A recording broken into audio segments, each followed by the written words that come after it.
کہ اللہ رب العزت نے جب فرشتوں کے سامنے ارشاد فرمایا کہ اے فرشتوں ابراہیم کو میں نے اپنا خلیل بنا لیا ہے، دیکھو ابراہیم میرا کتنا شکر ادا کرتا ہے، ابراہیم میری کتنی عبادت کرتا ہے، یہ کتنا شکر گزار بندہ ہے، میں نے ابراہیم کو اپنا خلیل بنا لیا ہے۔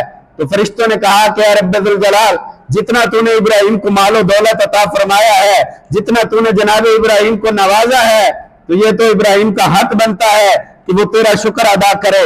تو رب ذوالجلال نے فرمایا ہے فرشتوں ابراہیم مال و دولت کی وجہ سے میرا شکر ادا نہیں کرتا، بلکہ ابراہیم تو ہر حال میں میرا شکر ادا کرنے والا ہے۔ فرشتوں نے کہا ہم آزمانا چاہتے ہیں، فرمایا جاؤ آزمائش کر لو، آزما لو۔ فرشتہ آیا انسانی صورت میں، ایک مقام پر بیٹھ گیا اور بیٹھ کر اللہ کا ذکر کرنے لگا، سبحان اللہ و بحمدہ سبحان اللہ العظیم۔ وہ اپنی خوبصورت آواز میں، خوبصورت انداز میں اللہ رب العزت کا ذکر کرنے لگا۔ جناب ابراہیم علیہ السلام نے جب رب ذوالجلال کا نام سنا، رب ذوالجلال کا ذکر سنا، تو آپ جھومنے لگے اور آپ اس ذکر سے محظوظ ہونے لگے۔ تھوڑی دیر گزری تو وہ فرشتہ جو انسانی صورت میں آیا تھا وہ خاموش ہو کر بیٹھ گیا۔ جناب ابراہیم علیہ السلام آواز کا پیچھا کرتے ہوئے اس شخص تک پہنچے اور آ کر سوال کیا کہ میرے رب کا نام کون لے رہا تھا؟ کیا تم میرے رب کا نام لے رہے تھے؟ فرشتے نے کہا ہاں میں رب کا نام لے رہا تھا۔ تو جناب ابراہیم علیہ السلام نے اس کی تعریف کی، کہا اللہ نے تجھے بڑی خوبصورت آواز عطا کی ہے، بڑا خوبصورت انداز عطا کیا ہے، ذرا اب پھر سے اللہ کا ذکر سنا، مجھے بھی لطف آئے، مجھے بھی ذوق آئے۔ تو وہ فرشتہ کہنے لگا پہلے میں ذکر کر رہا تھا اپنی مرضی سے، اگر آپ چاہتے ہیں کہ میں اللہ کا ذکر کروں تو میں معاوضہ لوں گا، میں اس کی قیمت لوں گا۔ جناب ابراہیم علیہ السلام نے ارشاد فرمایا کہ بتاؤ کیا قیمت لینا چاہتے ہو؟ فرشتے نے کہا کہ یہ جو تمہارے جانور چر رہے ہیں ان میں جتنے اونٹ ہیں یہ سارے مجھے دے دو، پھر میں تمہیں اللہ کا ذکر سناؤں گا۔ جب جناب سیدنا ابراہیم علیہ السلام نے یہ بات سنی، آپ نے کچھ سوچا نہیں، کوئی آپ نے اس بارے میں تدبر اور تفکر نہیں کیا، بلکہ آپ نے بلا تاخیر اور بغیر کسی ہیلے اور بغیر کسی اور بہانے کے آپ نے کہا تم یہ اونٹ لینا چاہتے ہو، جاؤ تمہیں سارے اونٹ دیے لیکن مجھے اللہ کا ذکر سناؤ۔ فرشتے نے پھر اللہ کا ذکر کرنا شروع کیا اور پڑھنا شروع کیا، سبحان اللہ و بحمدہ سبحان اللہ العظیم۔ تھوڑی دیر پڑھتا رہا، آپ محظوظ ہوتے رہے۔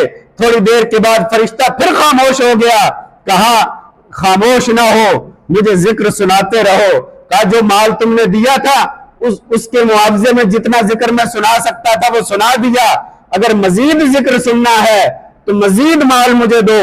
فرمایا کیا لوگے؟ کہا یہ جتنی گائے آپ کے ریوڑ میں موجود ہیں یہ ساری مجھے دے دو۔ فرمایا یہ بھی تمہارے حوالے کی، مجھے اللہ کا ذکر سناؤ۔ پھر تھوڑی دیر ذکر کرنے کے بعد وہ فرشتہ پھر سے خاموش ہو گیا۔ آپ نے فرمایا اور ذکر سناؤ۔ کہا یہ بکریاں بھی میرے حوالے کر دو۔ آپ نے فرمایا یہ بھی تجھے بھی ذکر سناتا رہے۔ اس نے وہ بھی لے لی اور ذکر سنانا شروع کیا۔ تھوڑی دیر کے بعد پھر خاموش ہو گیا۔ جناب ابراہیم علیہ السلام نے کہا کہ میرا ابھی دل نہیں بھرا، مجھے اللہ کا ذکر سناؤ۔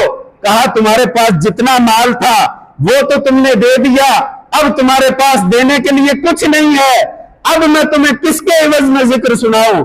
کہا اتنا مال تمہارے پاس آ گیا، اتنے مال کا کیا کرو گے؟ اتنا مال سنبھالنے کے لیے، اس کو چرانے کے لیے تمہیں ایک غلام کی ضرورت ہوگی، ایک بندے کی ضرورت ہوگی۔ میں ابراہیم اپنے آپ کو تمہارے حوالے کرتا ہوں اور میں اس کے عوض میں کوئی تنخواہ کا مطالبہ نہیں کرتا، میں کسی اور چیز کا مطالبہ نہیں کرتا، میں تمہارے یہ سارے جانور سنبھالتا رہوں گا، تم مجھے میرے رب کا ذکر سناتے رہنا۔ تم میرے رب کا ذکر کرتے رہنا۔ اس فرشتے نے فوراً کہا کیا ابراہیم تم اس امتحان میں بھی کامیاب ہو گئے؟ میں کوئی انسان نہیں ہوں، میں تو اللہ کا فرشتہ ہوں اور تمہارا امتحان لینے کے لیے آیا تھا، اور تم نے ثابت کر دیا تم اللہ کا ذکر اور اس کا شکر مال و دولت کے لیے نہیں کرتے، تم حقیقت میں اللہ کے خلیل ہو۔ تو احباب گرامی، جناب سیدنا ابراہیم علیہ السلام نے جس انداز سے زندگی گزاری، اور آپ نے اپنی زندگی میں جس انداز سے، آج ہمارا حال کیا ہے کہ ہم پر اگر کوئی مصیبت آ جائے، کوئی تکلیف آ جائے، ایک تکلیف آئی اس سے نکلے فوراً دوسری آ گئی تو معاذ اللہ ہم کفریہ الفاظ بکنا شروع کر دیتے ہیں، یہاں تک کہہ دیا جاتا ہے کہ اللہ نے تو ہمارا گھر دیکھ لیا ہے۔ کبھی کسی انداز سے اللہ رب العزت کی بارگاہ میں برجستہ گستاخیوں والے الفاظ استعمال کیے جاتے ہیں۔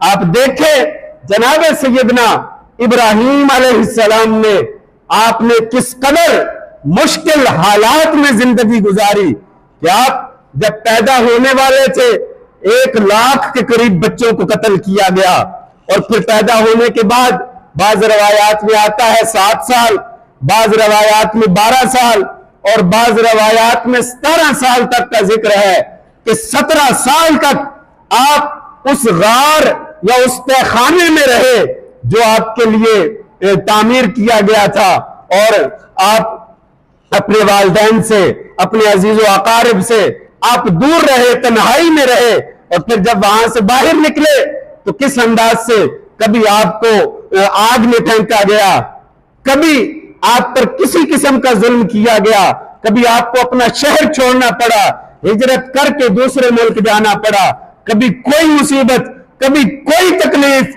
لیکن کسی لمحے میں آپ نے اپنی مبارک زبان پر ایسا کوئی لفظ نہیں لایا جس سے اللہ رب العزت کی ناشکری ہوتی ہو۔